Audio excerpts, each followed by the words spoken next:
guys, welcome to Family Create. Hope you're all doing well. In this video, I'll be reviewing our electric vehicle Tesla Model X, as well as highlighting important factors to keep in mind when purchasing an EV in the UK, particularly inner city residential areas. Just a quick history of our personal transition to EV. So we first moved to a self-charging hybrid about 9 years ago, followed by a move to a plug-in hybrid 4 years ago, which was a Volvo XC90, again a 7-seater SUV. And finally, last year, we made our move to a full electric vehicle. I will share our experience and the pros and the cons of owning an EV in a country where the EV infrastructure is still at its infancy. So as mentioned earlier, this is a Tesla Model X 75D 7-seater SUV, 4-wheel drive, and it can go 0 to 60 in 4.2 seconds. It's a fast car and can be quite thrilling to drive. It's packed full of amazing features for gadgeteers. So the 75D offers a range of 259 miles, but I would say we achieve around 180 miles with one full charge. But of course, you have to take into consideration the driving condition. So at the moment, it's absolutely freezing, so we're using a lot of heating, and during the summer month, the aircon's always on. The boot space is very generous. If you fold down the rear seats, there's an impressive 2,180 litres of space, and there's also 187 litres of boot space in the front boot as well.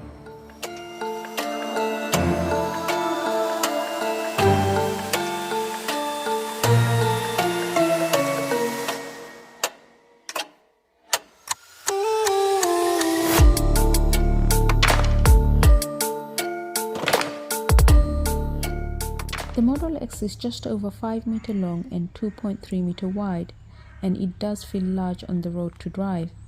I love the huge panoramic windscreen, which gives the feel of spaciousness and openness, and if you're driving on the countryside road, you can feel nature all around you. One of the outstanding features of the car must be the falcon door, not only for the striking design, but also for the convenience of getting in and out of the vehicle. Particularly for us, it's incredibly spacious and convenient to strap my little one in and out of his car seat. If you're worried about the falcon door hitting the low roof of your garage or the parking lot, don't worry, as there's sensors all around them to ensure it doesn't hit any object while going up.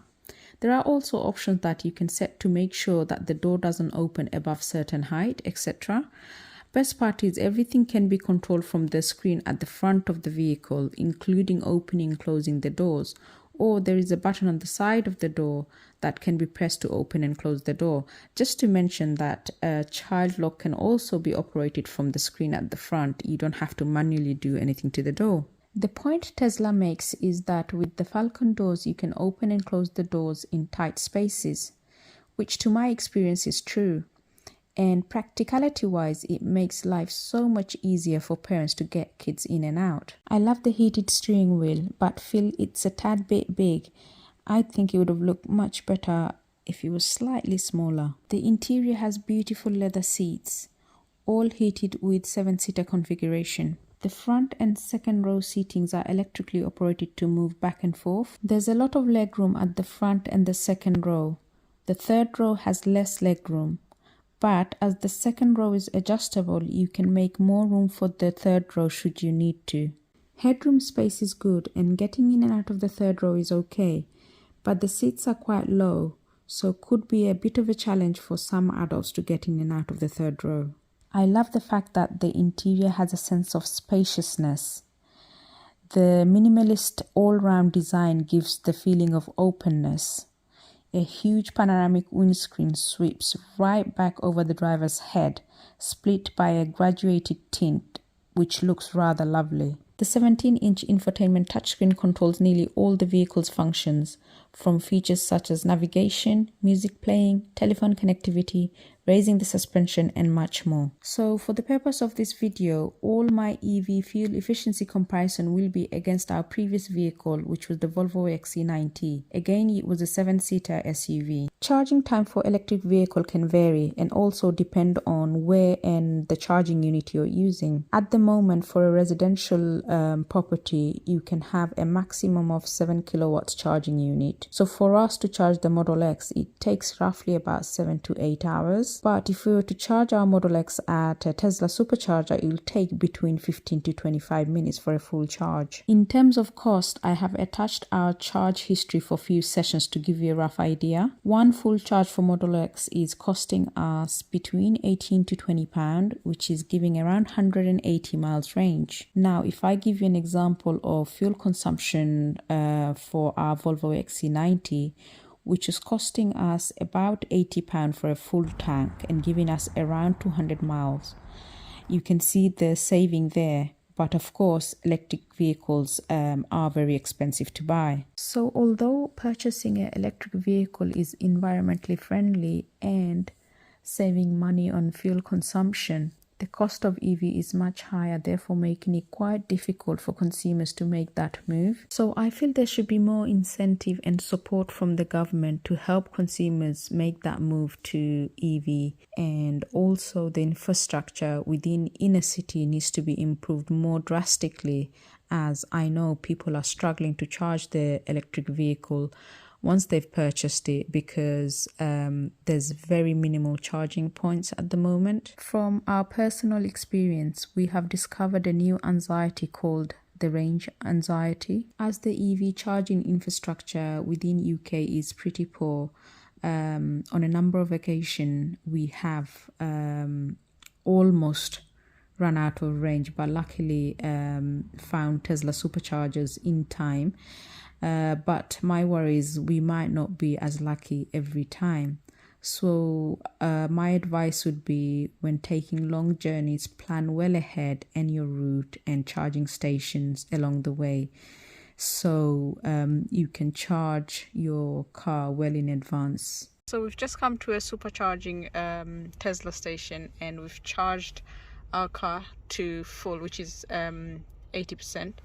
And the session cost us £33.74, which is giving us around 147 miles. 127. Is it 127? That's the current charge. That's where we go, because we had 20% before we came here. Oh, we had 20%. So it's the total mileage we got from this charge is 127 miles. Mention also, when you're charging on a supercharger and you leave your car on the charge and it's full, you have 5 minutes, kind of like a waiver time to move your car.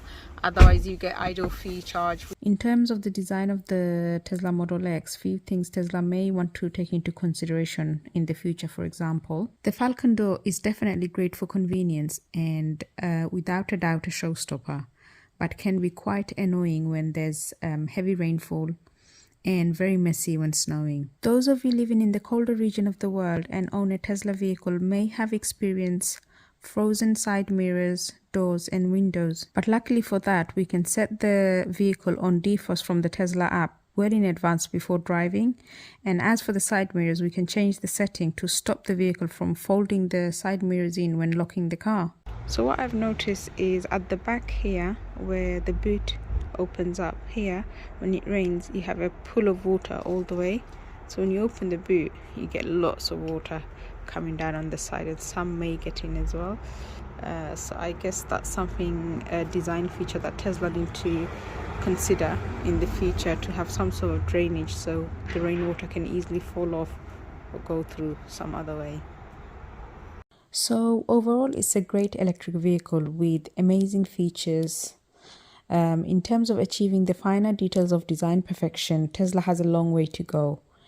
As for the drive, it drives well, pulls incredibly fast, but in terms of the luxury feel of the drive, it just isn't there yet. So I feel with Tesla, although you pay for a luxury car, the drive doesn't give that luxury feel yet. I left the natural volume of this clip so you can hear the incoming noise level while driving 50 miles per hour. While driving, I can hear too much noise level, which compared to all the other branded vehicles that I've driven, Tesla noise level seems to me is higher, and it has too much internal squeaky noises coming from internal body parts. Externally, the discrepancy of trimmings around the vehicle is not great. Some trimmings are not aligned, while others have inconsistency between the trimming gaps, etc. So when I'm paying a premium price for a luxury car, I do expect a bit more. But I'm sure with some improvements and attention to design and trimmings, it will fast improve. So if you are considering purchasing an EV, first, I would say you must consider whether you have the space for a personal charging point at home, i.e. drive, garage, etc. This is because it will mean you will be charging at a cheaper rate, whereas if you're charging outside at a station, you'll be charging at a commercial rate. So overall, it will be cheaper for you to run your vehicle. And bear in mind, this is an additional cost. I would also suggest to check out your electricity provider's tariffs and see if they offer a specific tariff for electric vehicle owners. Thirdly, I recommend that you try to purchase an EV that has warranty to avoid any nasty shock should something go wrong. And finally, do thorough research on the electric vehicle you're planning to purchase and do test drive it. I hope this video has been helpful. If so, please do give it a like and support us by subscribing. I will be publishing more videos on electric vehicles and our Tesla experience, so please do keep your notification bell on for that. Thank you so much for watching. Until next time, do take care. Bye bye.